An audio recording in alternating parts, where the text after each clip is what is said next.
ये times of India का article है जहां आप देख रहे हो security breach on 22 anniversary of parliament attack. हुआ क्या है कि 0 आवर चल रहा था विंटर सेशन ऑफ पार्लियामेंट का। दो लोग अचानक से पब्लिक गैलरी से आते हैं लोकसभा चैम्बर में और yellow coloured smoke canister release करने लगते हैं और स्लोगन चिल्लाते हैं, तानाशाही नहीं चलेगी। इससे चैम्बर में एक केओस पैदा हो जाता है और इमिडिएटली सेशन को एडजर्न करना पड़ता है। अच्छा ये रहा कि कोई भी लीथल वेपन यूज नहीं किया गया इस अटैक में, और जो ये स्मोक रिलीज की गई थी कैनिस्टर के थ्रू, ये पॉइजनस गैस नहीं थी, वरना पार्लियामेंटेरियंस की जान भी जा सकती थी।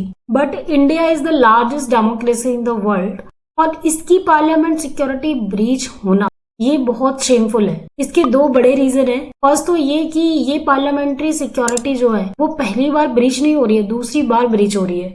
पहली बार दिसंबर 13, 2001 में इंडियन पार्लियामेंट पर एक डेडली अटैक हुआ था लश्कर तैयबा जैश-ए मोहम्मद, जो कि पाकिस्तान बेस्ड टेररिस्ट ऑर्गेनाइजेशन है, इनके द्वारा।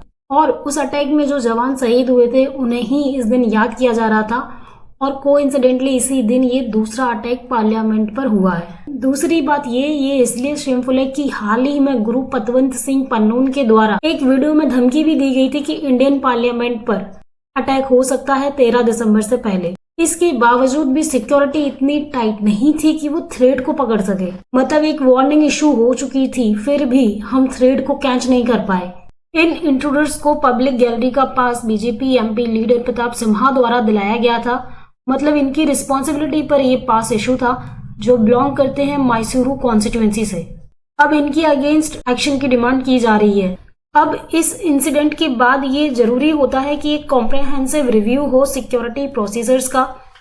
साथ में ये जरूरी है कि मेंबर ऑफ पार्लियामेंट जो पीजी इशू कर रहे हैं पब्लिक गैलरी पास, जिन विजिटर्स को इशू कर रहे हैं, ये ध्यान दें कि वह किसको ये पास दे रहे हैं, क्योंकि मल्टीपल सिक्योरिटी चेक पॉइंट्स के बाद भी ये कैनिस्टर्स को अंदर ले जा पाए। साथ में जरूरी है कि स्ट्रॉन्ग सिक्योरिटी प्रोटोकॉल्स हों जिससे फ्यूचर इंसिडेंट्स को रोका जा सके।